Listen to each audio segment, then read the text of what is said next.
Hello there. Welcome back to the Hollow Voice. I'm here to help you unwind tonight.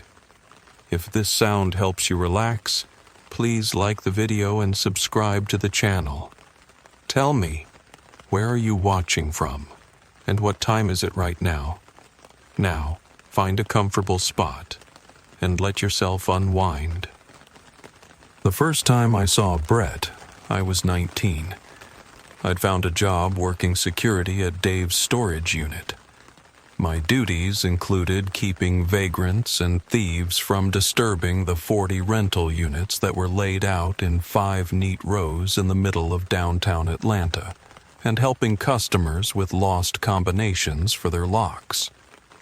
It wasn't the safest part of town to be working a night shift, but it seemed to be easy work, and the hours meshed nicely with my class schedule at the community college. I trained 2 shifts on days, and then showed up that Thursday at 10 p.m. for my first shift alone. Or so I thought. I arrived 10 minutes early. A guy in a Fallout Boy t-shirt sat at one desk playing solitaire, and a girl with long blonde hair had her feet propped on the other, with a ball cap pulled down covering her face. "Hi," I said when he looked up. "I'm Jason, new guy." "I'm Tom," he said, and started shoving stuff into a backpack. "Quiet day so far. Good luck. The crazies come out at night." The girl lowered her hat and stared at me. She was the kind of beautiful that just stops a guy in his tracks. Big green eyes, full lips, flawless skin. I realized I was staring and mumbled a hi in her direction. Her eyes widened and she tipped her head in greeting. Tom looked up at me, eyebrows raised. "Yeah. So, all the keys are in the top drawer of that filing cabinet, along with a master list of the combination locks. Don't give anyone access unless they show 2 forms of ID and you make a copy of it. They'll fire your ass if you're not a stickler about that. And it has to be the person with their name on the contract, not a girlfriend, not a wifey. Some guy almost got canned because he let a wife in and she left with his whole stamp collection in the middle of a divorce." "It was him," the girl said, and pointed at Tom. He ignored her, already heading toward the door. "See ya. Wouldn't want to be ya," he said. "Night shift sucks." The girl flipped him a bird, and I laughed.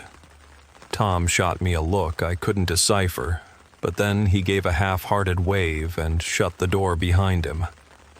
I looked at the row of monitors and then back at the girl.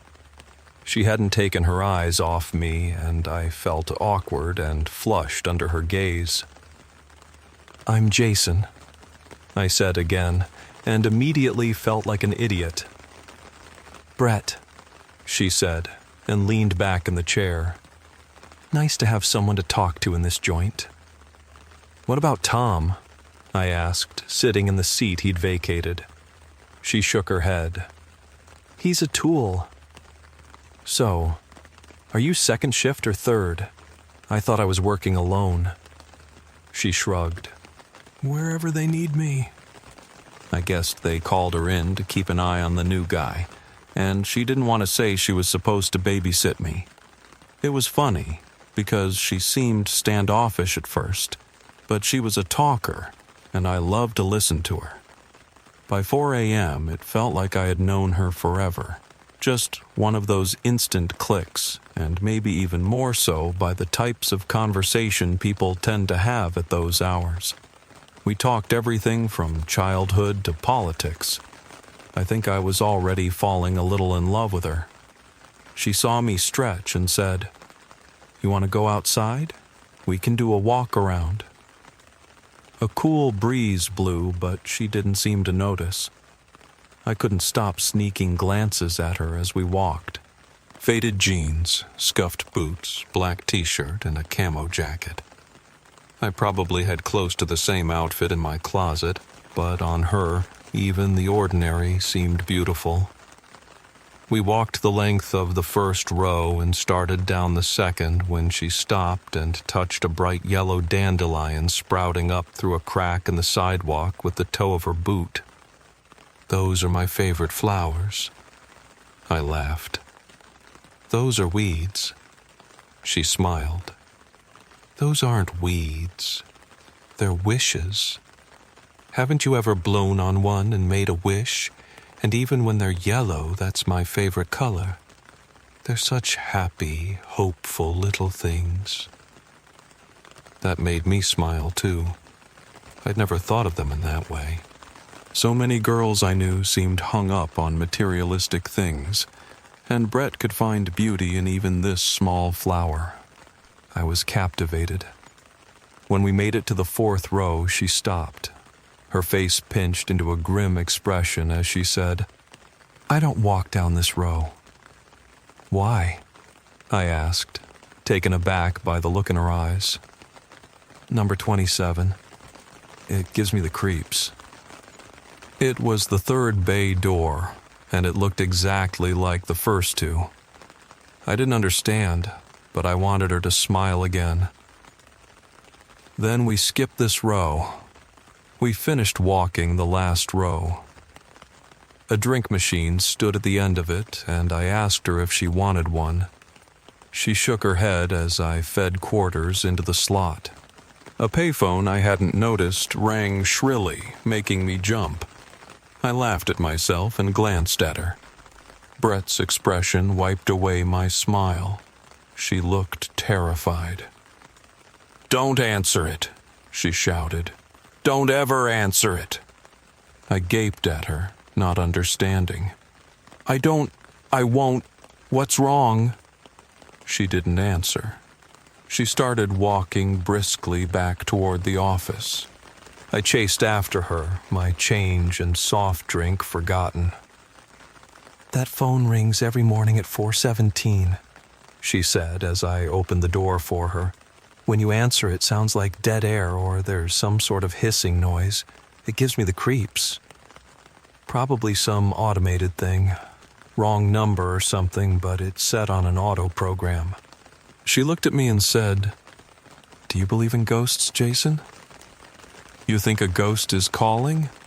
"Don't make fun of me," she snapped. "I'm sorry." I held up my hands in a gesture of surrender. "Do I believe in ghosts? Well, I haven't ever seen one." She made a scoffing noise, and I said, "But I won't rule them out. My grandmother believed in ghosts. She said she had the sight and swore that some people in our family could see them. Some had the gift of precognition, too. She was a very smart, reasonable lady." Mollified, Brett sat at the desk. "So, do you think everyone becomes a ghost when they die? Or do some move on to someplace else? Why would people be stuck here?" I shrugged. "Unfinished business? Violent death? I don't know. What do you think?" She took a moment before responding. "Maybe the unfinished business. Maybe there just is nothing else." The easy vibe of our earlier conversation disappeared. She seemed anxious, stressed. No matter what I tried to talk about, she seemed distracted. When Abe, the old guy on first shift, appeared to relieve us, she walked out the door without saying goodbye. I bid a hasty good morning to him and ran to catch up. I almost lost her, but I spied her head as she got on the train. It had been a long time since I had a MARTA pass, so I had to dig for the $2.50 fare. She frowned when I sat next to her in the back, and I realized I probably looked like creepy stalker guy. Too late now, but I didn't want her to be upset with me. I really liked this girl. "What are you doing?" she asked, and I wanted to run, but the train lurched forward. "I feel like I upset you, and I'm sorry." She looked at an elderly lady in the next row who was staring at us. Brett shook her head like it was okay, but the lady got up and moved toward the front. "It's not you," Brett said, "but I don't want to talk about it." "Let's talk about dandelions then," I said. "They're my new favorite flower. Like you, pretty and magical." As corny as that was, she laughed, and our conversation slipped back into the same easiness it had before that payphone rang last night, at least until the next stop. A lumbering, bald man with beady dark eyes got on and took a seat a couple of rows in front of us. I saw Brett stiffen, though he didn't pay much attention to us at all. His gaze fixed on a pretty Latina who sat in the middle, playing on her smartphone. The rest of the ride, Brett never took her eyes off the man. He wasn't pleasant to look at, but I didn't understand her terror. "This is my stop," she said, and stood. The dark-haired girl also stood. "Brett," I said. Where are we?" "I need to get back to my motorcycle." She laughed then, the tension evaporating from her face. "You crazy boy. It will circle back around in about 6 more stops. I'll see you tonight." She waved and walked forward, giving the man a wide berth. For a moment, he looked like he was about to get behind them, and I was prepared to do so as well, so she'd feel safe. But he just sat there. Brett was already there when I arrived that night. She laughed when she saw the small bouquet of dandelions in my hand. Tom's eyebrows shot up. He opened his mouth, then closed it again. He left in record time. "I don't think that guy likes me," I said. She waved her hand dismissively as I put the dandelions in water. "He doesn't like anyone. And thank you for the flowers. They're lovely." "So are you," I thought. But I didn't have the courage to say it yet. I wasn't about to bring up the guy on the train. I hated that tense, scared look she'd worn this morning. But to my surprise, she did. "That man is evil," she said. "Please don't ask me to explain how I know. I'm afraid he means to hurt that girl, and I don't know how to stop him." My stomach dropped. "Brett, did he hurt you? We need to call the cops." She hesitated long enough to make me think he had, but she said, "No, I don't know. I can't remember things, and I'm scared to remember things. The phone makes me think of something, but I push it back. Anyway, it's not about me now. It's about that girl." She took a deep breath. "Let's talk about it later. I don't want to think about it right now." "I looked up dandelions between classes today," I said. "People in the 1800s used to blow on them after they went to seed. If all the seeds blew away, the object of your affection shared your feelings." I shook my head and gave her a pointed look. "You may not know it yet, but I think you're in love with me." She laughed, long and hard, and I grinned, pleased to see her happy again. Then her face got sad. "I wish I'd met you before, Jason." "What's wrong with now?" I asked, with uncharacteristic bravery. "You're not married, are you?" She shook her head. "No, but I'm not what you think I am. There are a lot of bad things, Jason. I don't want to explain because I really like you. You're a beautiful girl with a weird taste in flowers. Think of all the money I'd save on Valentine's Day if you were my girlfriend." She laughed again. "Just keep talking to me. I hardly talk to anyone anymore, and you're so funny. Tell me about the motorcycle. I'm glad you made it back to it." "I actually didn't come back to it this morning," I admitted with a laugh. "I got off the train and took an Uber to my place, then hitched a ride to school. Took the train back to work tonight. I was kinda hoping I'd see you." I had seen the creepy guy, but I didn't tell her that. "Come outside and I'll show it to you." She walked around it, trailing her fingers on the gleaming blue paint. "It's pretty," she said, "but I don't like these things. They'll get you killed. I was hoping I could take you on a ride on it sometime." She gave me a glance that looked like a definite no, but said, "We'll see." Everything was fine until the phone began to ring at 4:17 a.m. I watched her face get that same terrified look and wondered what in the world had happened to her, and if it connected somehow to the creepy guy. Around time for the day shift guy to come on, she mentioned the guy on the train again. I don't know why, but I have the feeling he's going to do something to her soon. I hate to ask because I know you need sleep and go to class, but would you ride the train with me again? Of course, I said. Abe appeared at 6 on the dot. Good morning, sunshine, he said, dropping his backpack onto a chair. Good morning, Abe, Brett said. To me, she said, I love that old guy. I chatted with him for a moment. Brett moved to the door, and I said goodbye to Abe, intent on following her, when he called out, Hey! His old face was pale when I glanced back. He pointed a shaky finger at the styrofoam cup filled with dandelions. Where did these come from? The look on his face spooked me. I wasn't sure what was happening. I picked them for Brett. The old man face went slack with shock. You know Brett? You've seen her? What? I whirled to look at her. She held out her hands in supplication. Tears streamed down her face. For the first time, I noticed she had on the same outfit as she had yesterday. I'm sorry, Jason. I didn't know what to say. Jason, Abe asked, louder. I said, have you seen Brett? I couldn't tear my gaze from her.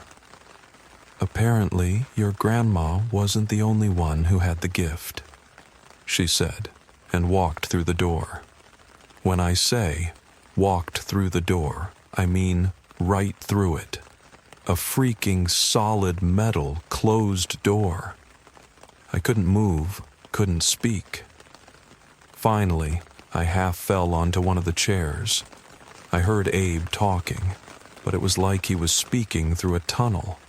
It seemed like forever before I could focus on him. There was nothing I could say that wouldn't sound insane, so I didn't bother to sugarcoat. I said, You didn't see her just now when you came in here? He shook his head, his roomy eyes huge.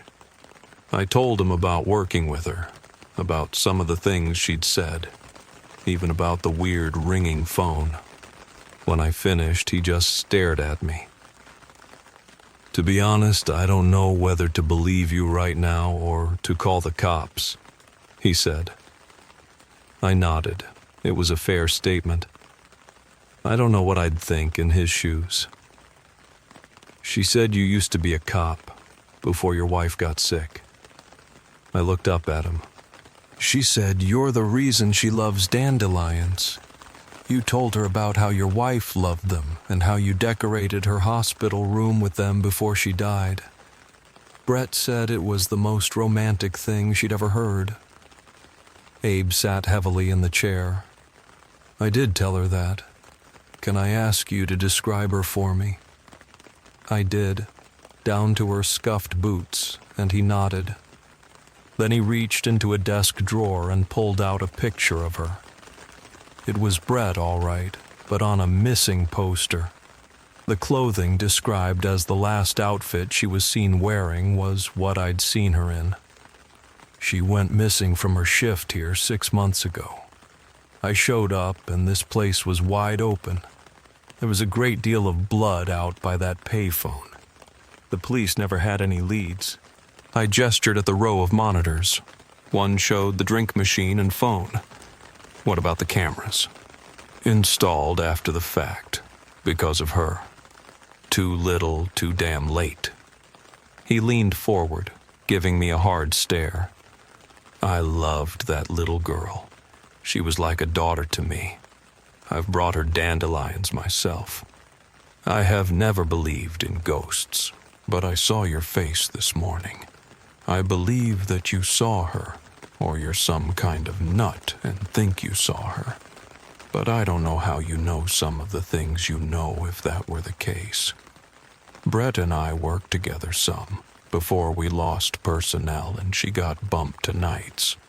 I think she would have mentioned you, and I only told her the Dandelion story right before she went missing.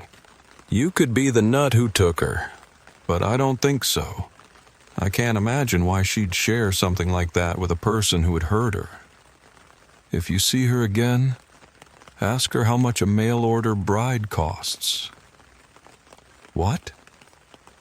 I felt like I'd fallen back down the rabbit hole again. Nothing made sense. I wondered if I was dreaming. Just do it, Abe said. Now go home. You look like shit. Only when I stumbled to the parking lot did I remember my promise to ride the train with her. I thought about Brett and the Latina girl.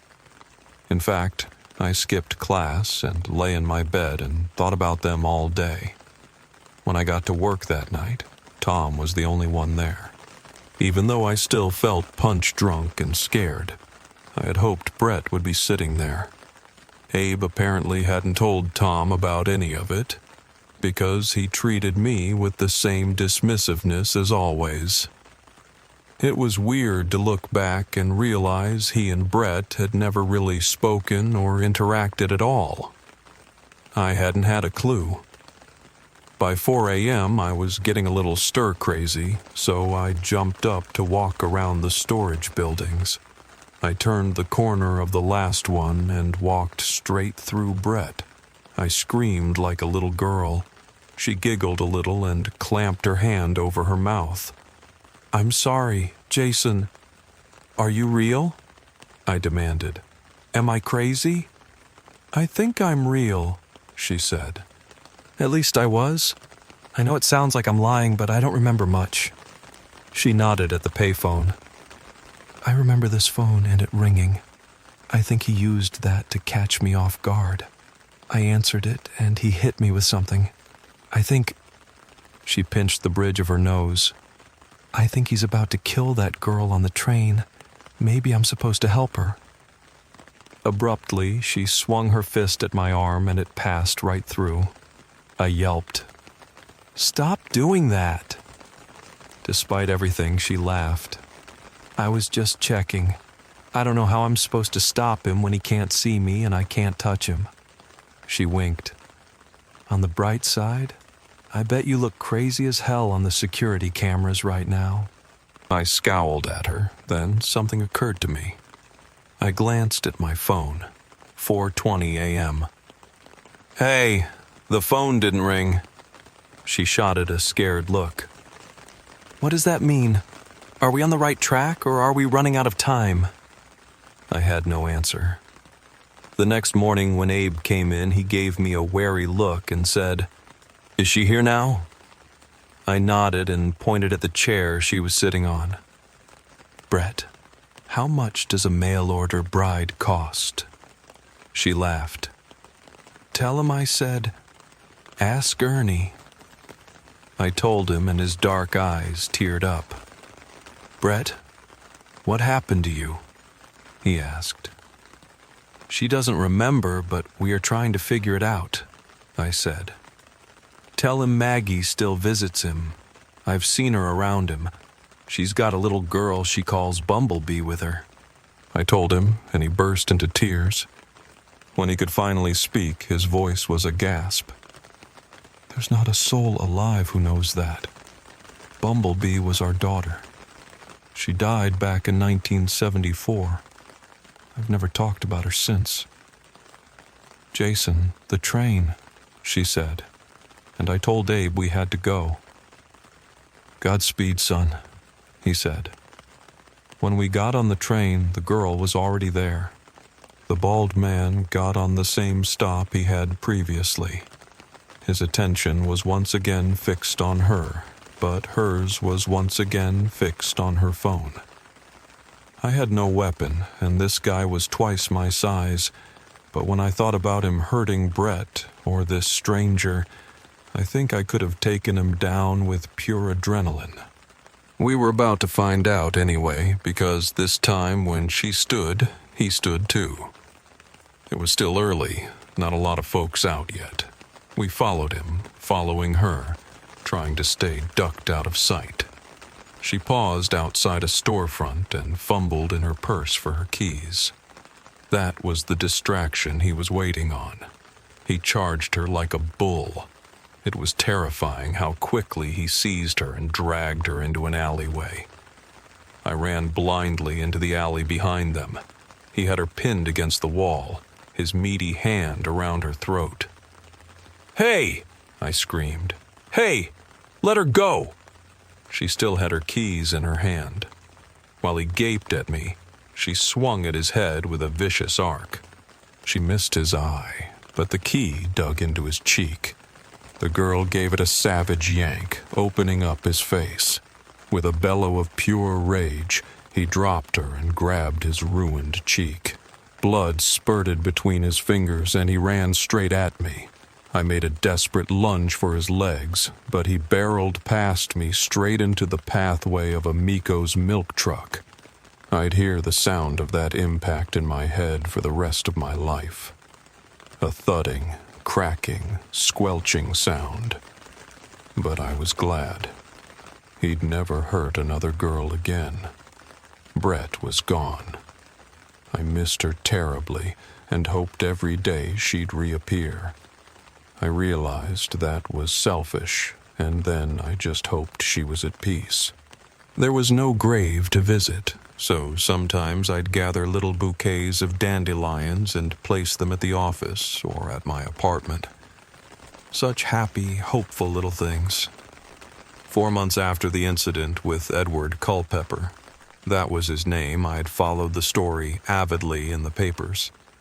I was getting a little overtime, helping Abe go through the stack of delinquent customers. "Looks like we'll be cleaning out units N 27 and 38, he said. "Non-payment of rental fees." He tossed the copies of their agreements on the desk in front of me, and I froze. Edward Culpepper's face stared up at me from the photocopy of his driver's license. Renter of unit number 27. Abe noticed my face and said, "Jason, are you okay?" "That's him," I said. "That's the guy who killed Brett." I don't know why I didn't think of it before then. Her strange fear of that unit. Now it made sense. I told Abe, and that old man moved faster than I did as we grabbed the combination for that lock. It took us a while because the until was completely filled with old furniture and boxes of junk. But towards the back, we found a metal barrel. On the ground beside it lay Brett's army jacket. Abe grabbed my arm. "We are not opening that. We are calling the cops right now, do you understand me?" I let him pull me outside because I didn't want to see her like that either. Brett's body was finally laid to rest. With her mother's permission, and notice to the caretaker so he wouldn't try to kill them, Abe and I did some gardening work on her grave that next spring. Yellow dandelions covered it, looking as beautiful and sunny as the girl they memorialized. I think she would be pleased. 5 or 6 years passed. I graduated from college, got a real job, fell in and out of love a couple of times, but I never really stopped thinking of her. Every time I saw a white dandelion, I picked it and made a wish. When I was in the area, I visited her grave and made sure she still had her cheery little offerings. One day, I was riding my motorcycle up near Nashville, enjoying a sunny summer day. I guess the driver of the Camaro didn't see me when he swerved around a semi to change lanes. I flew through the air and fell back down, hitting the ground with a bone-jarring thud. I lay there, conscious of sounds and light, but I couldn't move at all. I couldn't feel anything either, except for the heat of the sun on my face. I was disoriented, but I guessed I was in the median, lying on grass for sure, because there was a round, white dandelion inches from my nose. Blackness seeped at the edges of my peripheral vision. I couldn't blow on it, but I made a wish anyway, then passed out. When I came to, I still couldn't move, but I felt a little more. Specifically, I felt someone nudging my side. I looked up to see Brett prodding me with the toe of her boot. "You gonna lie there all day?" she asked, and extended her hand. Surprisingly, my hand rose to grab hers and didn't pass through. She felt solid, real. I wondered if I was in the hospital and this was some anesthesia-induced delirium. But the sun felt real enough. I even smelled burned rubber. I let her help me up and I stood there for a moment, swaying. I saw my bike some yards away, crushed. "Ugh," I said. "Maybe I shouldn't move too much before the paramedics get here." She winced. "Yeah, about that." She pointed to the ground beside me. It was surreal to see my broken body lying there, staring sightlessly up at the sky. "Oh," I said. "Ouch." She shook her head. "I told you those things would kill you." "So, now what?" I asked. "Is there a bright light we walk towards or what?" "You're so calm. I like that about you." She shrugged. "If there's something we're supposed to be walking toward, I haven't found it yet. Maybe it's just me and you." "Maybe it's my wish," I said, and she raised an eyebrow. "I made a wish right before I passed out. Died, whatever." She scrunched up her nose. "Oh yeah? Is that why I'm here? What was the wish?" "Just one I've wished 1,000 times now. You're really bad about responding to your ghost messages." I took her hands and made her face me. "Sorry, still getting the hang of this business." She waved her hand dismissively. "Such a rookie. But tell me, what was your wish?" "What I always wish that I could see you again someday and do this," I said, and kissed her. I'm not sure how long we stood like that, kissing and holding each other while sirens screamed and traffic whizzed by on the other side of the median. Eventually, we started walking. I didn't know where we were going, didn't care. All I knew was that I was with her. "So," I said, "who's Ernie and what's this about a mail-order bride?" Before she could tell me, a terrible cramp seized my body and I felt myself being tugged backwards. Brett frowned, her green eyes suddenly sad. "It's not your time," she said. "Stop fighting it." I didn't want to let go. I wanted to stay with her. But the tugging became a vacuum until I had no choice. I went hurtling backwards. I blinked and saw an ambulance worker standing over me. "There you are," he said as he popped up the stretcher I was somehow on. They loaded me onto the helicopter. I saw Brett standing over his shoulder. She held a dandelion in her hand. "It's okay, Jason," she said. "Some things are worth waiting for." Then she blew on the dandelion, making a wish.